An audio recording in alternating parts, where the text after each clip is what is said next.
Hello everyone, welcome to On the Bright Side. My name is Daniel, and I'm watching Hell's Paradise. Last time, we started to learn a bit more about the characters who aren't dead, because many died, and amongst those being a suspicious Kunoichi. Names are still eluding me. That's fun. Two brothers, a swordsman. We'll see what this episode has in store for us. Last time Sagiri passed out, but maybe we'll learn about a couple more side characters since there are still a few that we haven't even touched on yet. Every episode is just pulling me more and more into this show, so I am good to start. If you are excited, then do me a favor and subscribe and hit the bell for notifications so you don't miss a single episode going forward. If this show just keeps getting better like it has been, then you're not gonna want to miss reactions. Alright, let's begin in 3, 2, 1, go! It still blows my mind that I have no idea what half of this opening is, like, really about. Like, I'm getting it slowly, but... What is that? Who are they? Who am I? Questions for later. Father. Sagiri's father? I wanted a boy. Oh boy, we have some daddy issues. The samurai and the woman. Dead.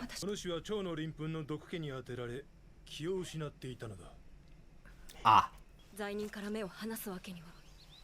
He's long gone. Oh no, we're just chilling. We're big chilling. We're big chilling, huh? Okay. Wow. Wow. Wow. No, you're fucking not. Is this gonna be the squad for a bit? What is that? It reminds me of the bread that they cooked in Dr. Stone. That kind of about that is.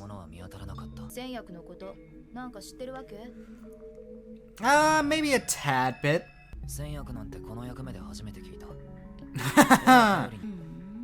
She doesn't believe that shit.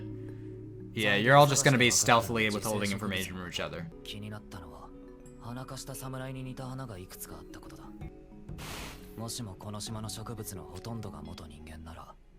Oh, that's...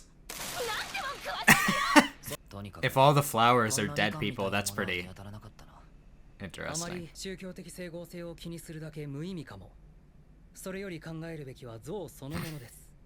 Yo, why they got titties? Like, massive ones. Are there statues like that? Am I being culturally insensitive?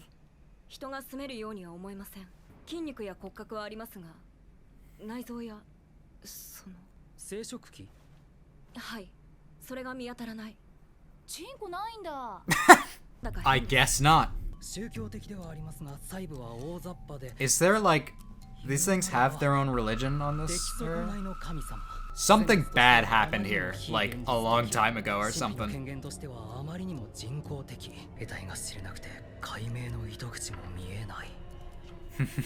Yeah.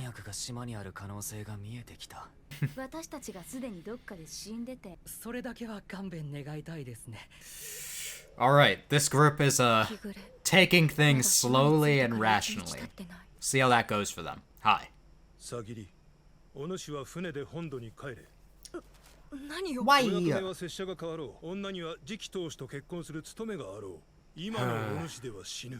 This show definitely touches on, like, the idea of, like, the sexism of her being in this job. It's interesting. Damn. Damn, I was all like, she's gotta develop fast. And now she's getting clowned on? I'll fight for her.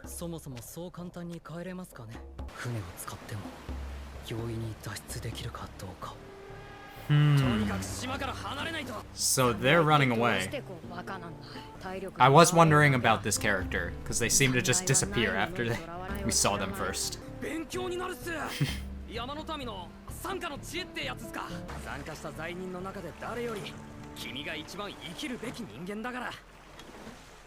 Wow. What a nice thing to say. I don't know about that one, Chief. It gives me immediate bad vibes. Oh, and it's broken. Ship graveyard. Holy shit. Ooh. It's the fish people. No smile at me. I love how freaky the things in this show are. It's like...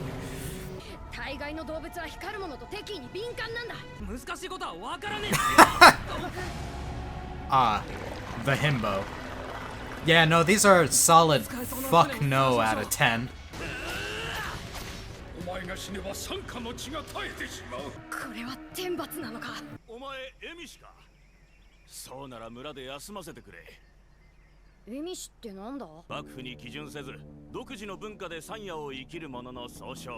Ah. Is this real?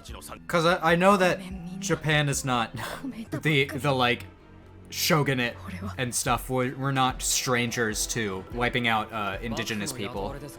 I just don't know much about it besides like the Ainu and the Ryukyu kingdom and stuff.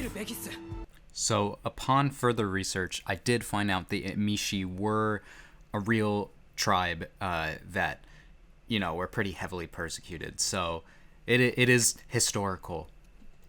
Interestingly, I also found out that like Ashitaka from Princess Mononoke and his people were also kind of based on that tribe.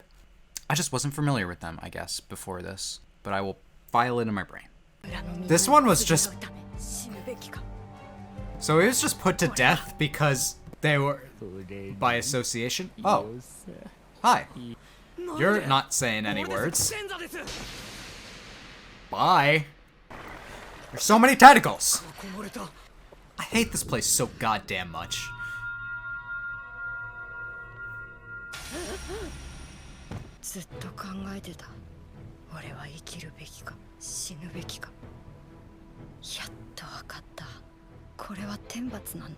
That's sad.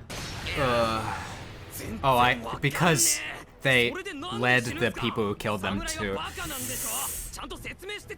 Samurai, I'm a himbo!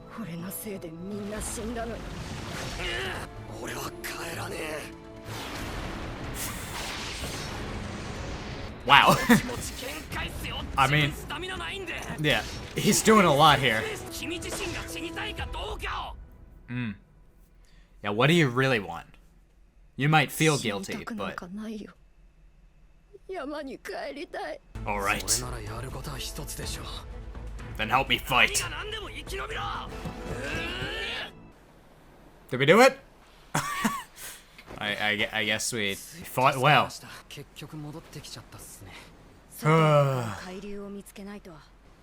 we're stuck here. So it's really a death trap, huh? That's great to know, is that this shit is... Awesome.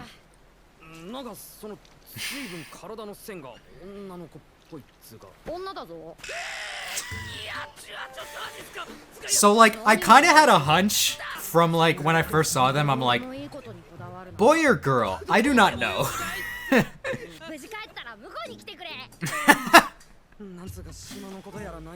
Alright.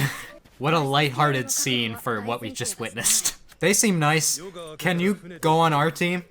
Both of them just seem like good people.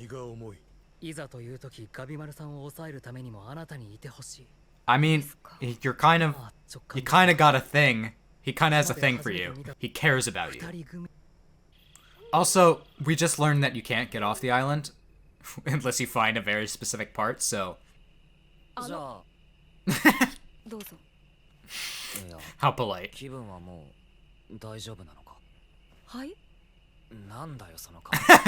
You're asking me?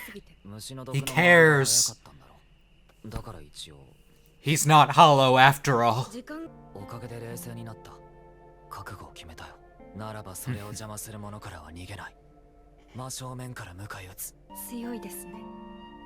Yep. Damn. Just praising each other, huh?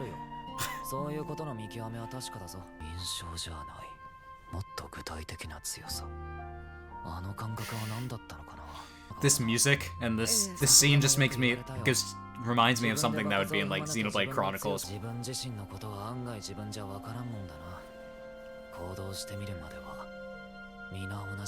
He's surprisingly worldly.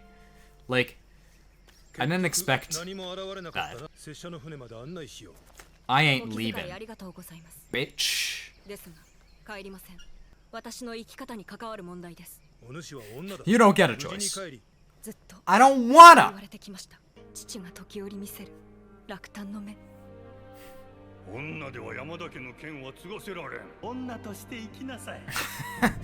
We're really going hard on this, huh?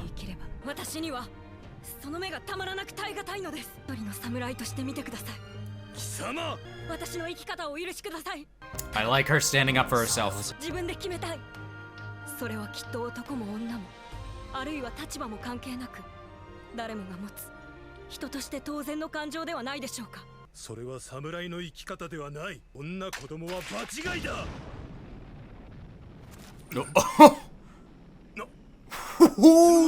Shit, this is mine now. Thanks. Thanks for the lesson. Behind you? Hi, friend.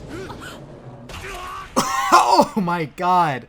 Well, I guess he's dead. No more having to worry about the sexism and, hey, you should go back.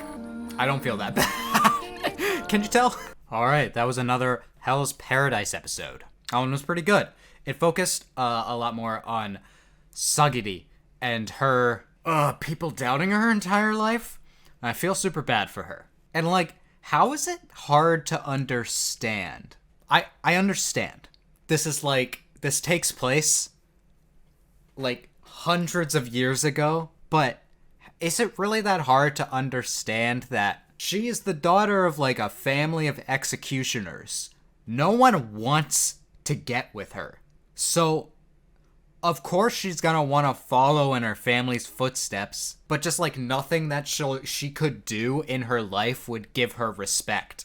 And I'm mad at people. She is very compassionate, especially for like an executioner, you know? She's got the skills, man. Like, if she can out-swordsman most of the Asaimon, and she's still being like, you're just a woman, you shouldn't be here. If she wanted to, I'm pretty sure she could have folded Genji. Too bad, he got folded by the big man. Did not expect that. Although I was kind of wondering where he would be this entire time. Otherwise, we really focused on... Shit, I had her name in my head. Fuck! Her name is Nurugai. I looked it up. Don't worry about it. Yes, her. So, legitimately, when I first saw them, I was like... I actually don't know the gender of this character. You can go back to the episode that they were introduced, and I'm almost positive... I was all like, I guess I'll assume boy for now, but... Like, you know, even the handler was... Which that handler, the himbo and the tomboy. What a duo. I liked their story. Her only crime was being from this tribe. Honestly, probably a good thing that they were mistaken for a boy, because if the people, like, capturing her realized that she was a girl, she probably was in for much worse. So, but the guilt that they felt over leading these people who killed her village to them was outweighed by the desire to continue on living, which was instilled in her by that older man. Which, did she say grandpa? I forget. God, details in this show. I remember the sentiments behind it, but specifically titles keep going, like, whoosh. The show's pretty dense with information, so I apologize. Otherwise, we learned that we ain't getting off this island. This island just keeps posing more and more trouble, and I love it. I love it. I love stories about, like, a really weird place that we're stuck in. You know, I've said previously that I like Junji Ito stories, and those sometimes they just find themselves in like this place shouldn't exist. And that's like this entire island, it like feels like it shouldn't exist. And we had Glasses Guy kind of being like, I don't know. It's almost like all the stuff that exists on this island, like there's man-made type structures. There's a lot of shit in the opening that shows characters that we haven't even seen yet, and I'm just like, something happened here. And I cannot even begin to imagine what. Some people figured out immortality on this island, and they just, I don't know. Something about it is I don't know if it's supernatural. I mean, it is supernatural. But I don't know what sort of fucking magic is like going on here. Is there a curse? Is it really divine? I am loving the mystery aspect of this show. It's absolutely fantastic. I also just really highly, very much appreciate the relationship between Sagiri and Gabimaru. They're both like just really supportive of each other. And it's not what I expected from this show. I know Gabimaru probably won't fall for her, but I wonder if she start to like him because, like, he's, like, the only one who's ever, like, really given her any straightforward positive affirmations. Like, any sort of, wow, you're strong for a woman. Like, he hasn't said any of that shit. Because that's every single compliment that she's ever gotten in her entire life. Is that a common experience for girls still today? I know I have somewhat of a female audience. I think they mostly watch Bungo Stray Dogs. But if any are watching here, I'd love to hear if you still think that women experience that a little bit too much. I feel like I've been on the receiving end of some backhanded compliments. Like, you know, I'm skinny. And I'm small. So people are impressed when I do things well. Yes, I can run fast and good. Wow. Even from her own father, she just no support. This is why we appreciate Gabimaru and Sagiri. Really, the core of this show. I would not be. By the way, I keep talking about maybe feelings are gonna develop just because I think it's very easy for Sagiri to develop feelings, but maybe not. Maybe they'll just be friends, and you know, it would be pretty refreshing to just have a show that's like a shonen that's just devoid of any sort of romance plot because they mostly can't do it well. Have I talked about it in this show before? I believe I've talked about it somewhere on this channel. Another thing that shonen is, I would say it used to be worse at this, is just treating female characters as and I don't mean all shonen. There's a specific type of shonen that just doesn't treat female characters like humans, like they're, oh, that's a different species. But just every shonen I've watched recently has been kind of not like that. Like Jujutsu Kaisen has been pretty good at being all oh yeah, the female characters are just humans with their own goals and stuff. But I just in general feel like shonen has evolved to treat its female characters better. Because I feel like always the famous example is Naruto, which evolved within Naruto to treat its female characters better. Everyone's all oh, Sakura. But I hear from my friend that has seen Naruto that Sakura goes from being just annoying in Naruto to being actually a good character in Shippuden.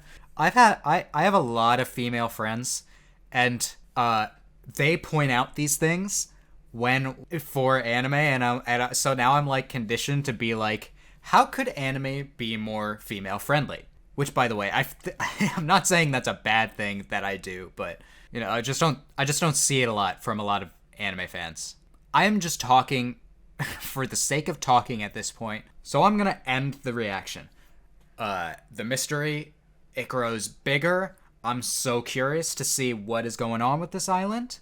I'm maybe Nurugai and could meet up because we can't get off this island. What's gonna happen with the big guy? What is everyone else doing? I'm asking so many questions. And I love asking questions in shows. I really love when shows just make me ask questions. It's very good. If you liked my reaction, then you can let me know by leaving a like, or you can comment and tell me what you liked about my video or the episode. You can also subscribe and hit the bell for notifications so you don't miss a single episode going forward. Anyway, I hope that I can make your day better, and I hope that you continue to have good days. Till next time, take it easy, everyone.